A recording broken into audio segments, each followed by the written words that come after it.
ہم ہر شعبے میں ہم بےمان ہیں. کیوں ہیں؟ تعلیم کا شعبہ، اس میں سفارش اور سیاست ہے، سیاست کے اندر سیاست ہے، اور رشوت ہم لیتے ہیں، بےایمانی ہم کرتے ہیں، جھوٹ ہم بولتے ہیں، دوسروں کی تکلیف ہم دیتے ہیں، دوسروں کے مالوں پہ قبضہ کر لیتے ہیں، یتیموں کا مال کھا جاتے ہیں، غریبوں کو تکلیف دیتے ہیں، مسکین مسافر محتاجوں کو ان کا حق نہیں دیتے، کسی کی مدد نہیں کرتے، اپنے لیے سب جمع کر کے رکھتے ہیں، اپنے سے آگے نہیں سوچتے. تو آپ یہ دیکھیے ایسے معاشرے جو ہیں وہ اگر آپ اتنے برے ہو رہے ہیں جس طرح سے نظر آ رہا ہے آپ کو، تو اگر آپ قرآن شریف پڑھیں تو اس میں جو قومیں اللہ تعالیٰ کی احکامات کو نہیں مانتی اور جو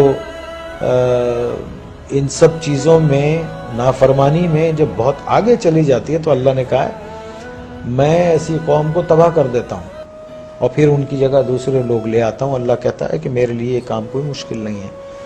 تو جو لکھ پتی ہے وہ کروڑ پتی ہونا چاہتا ہے، جو کروڑ پتی ہے وہ اربوں پتی ہونا چاہتا ہے، جو اربوں پتی ہے وہ اس سے زیادہ پیسے والا ہونا. ایک آدمی جس کی تنخواہ 12,000 روپے مہینہ ہے، اس کے گھر کے اخراجات 80,000 روپے کے ہیں.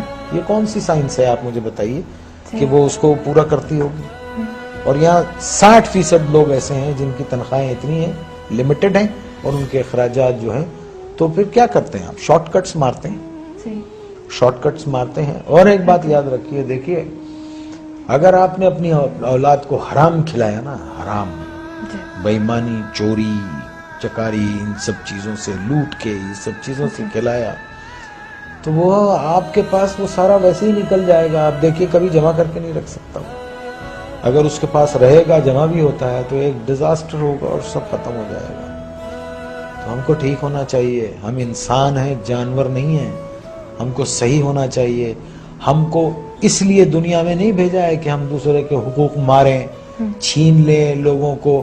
1200 روپے 800 روپے کے ایک موبائل کے لیے ایک جان لے لیتے ہیں ہم.